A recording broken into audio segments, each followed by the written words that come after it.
Hello, welcome to another Tonalist landscape oil painting demonstration with your painter in residence, M. Francis McCarthy. And the painting I'm bringing you today is called Purple Path. Well, I'm not sure if the path itself is purple, but the scene is definitely purple. And it's a 6x6. It's actually an image I've done in the past, and I basically just had some extra time one day and I thought, I'd like to do this again. And so I did. And I did it as a 6x6, which for me is an odd size. Unfortunately, I have no frames in stock of that size, so I've never seen it inside of a frame. I need to actually order a frame. I do like the 6x6 size though, and I've been thinking of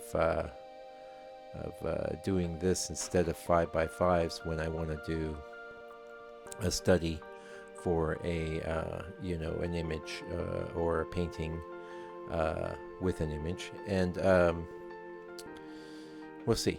I need to get me some 6x6 frames, because a big part of my process, I'd have to say, is I have a drawing area in my studio, and I really like to be able to pop a painting into the frame before I decide whether it's finished or not.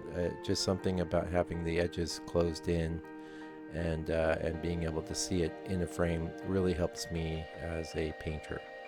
And I highly recommend this for those of you. It's even if you just have some beat up old frames, it's good to just pop it in something. It kind of gives you a sense of like, well, is this done? In this case, I decided it was done after the first color pass. I'd pretty much done what I wanted to do. And like I say, I think I just had some spare time and thought, well, I'll do this. And I actually have a larger version of this image that I've seen, I would say, that I've done about a year ago. And that's in my studio. So I don't know what I'm going to do with this little painting. I'll do something with it. I've got to find a frame and do something. But I do like the image, and I've been meaning to do more scenes like this. Actually, I have tried to do the purple thing quite a bit, but this is one of the main times where I've got it to work out for me. So, and of course, I'm keying off purple into blues and ignoring. I actually do a little bit of a kind of a sap green, lime green. I don't actually use the pigment color sap green. I've never needed it. It's a very easy color to mix, so if I need that sort of tone, I just mix it. My main green, of course, is the black-yellow combination, which is my go-to green, which I'll tint in various different directions depending on the painting. There you can see I put a little like a coolish green in the back, and I think that works. It works well with the purples.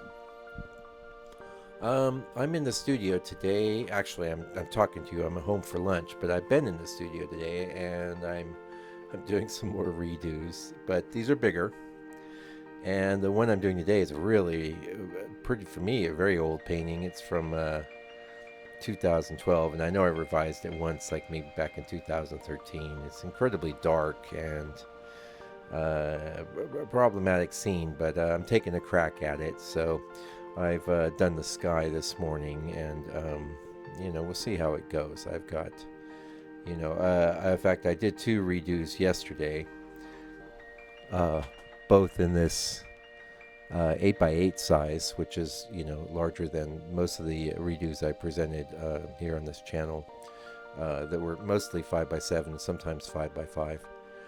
Those would be studies for the 8x8s and 8x10s, and so I think it was maybe a month or so ago, I'd had a gallery sell 1 or 2 8x8s, and I'm thinking, well, gee, I'd like to put some more 8x8s in there. And I'm going through my stack of 8x8s I have here, and I have a lot, and I'm going, wow, I really don't like any of these. I don't think any of these are good enough. So that, of course, is the impetus to bring them along. If they have a good composition,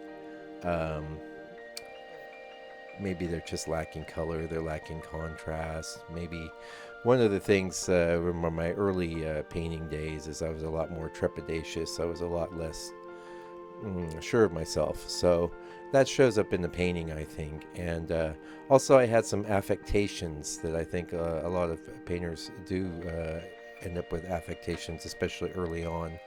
And one of mine was, trying to maintain a sort of gestural brush handling, and also the other affectation was, having some of the reddish color of my ground coming through, and these were things I thought were, important, and I no longer do. Actually, I paint on a much darker color now, and so I have to just get things covered.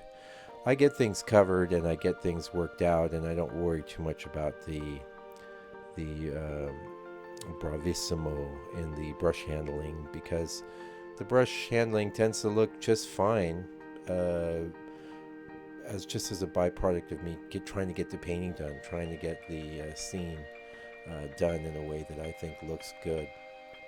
So, that's called progress, and the only way really that you can make real progress as a painter, in my view, is through experience and through doing lots of paintings. As a matter of fact, I was reading a very interesting quote the other day, was talking about how, what drives people to want to create art is that they have an inborn sense of aesthetics that's usually pretty good. It's usually fairly highly developed, and however, what they find is they say, well, I know what's good, so I could do it, and then they find that that their work that they're producing, due to their lack of experience, doesn't measure up to their sense of aesthetics. In other words, they're producing work they know to be bad, and this is offensive to the inborn sense of aesthetics they have. And for many potential artists, never get past this, never get over it, and the only way to get over it and get past it is by producing a lot of work. And I've had discussions with other artists about this, and they're big on ideas like or concepts like inspiration. I think inspiration's overrated. I believe inspiration comes from working, and you sit down to work, and then inspiration, if it's going to be present, will present itself and make its presence known. Otherwise, you're waiting for inspiration. You could read a million books, you could do whatever. It's not going to add up to producing a good painting in most cases. At best, it just gives you some added insight, and insight's valuable, especially, say, in the pursuit of something like philosophy. But when it comes to producing paintings or music or any of the tangible arts, there's no substitute for actually doing it, and you've got to work through it. You've got to get a vocabulary, and I'm so glad that I stuck through some of my ugly duckling years, and so that's what I'm in the studio messing with today. It's one of my ugly ducklings. Anyway, hey, thank you for joining me today. Thank you for all your new subscribers. Please click like if you liked the video. Click subscribe if you want to see more of these, and I'll be back very soon with another demonstration. Until then, please take good care and stay out of trouble.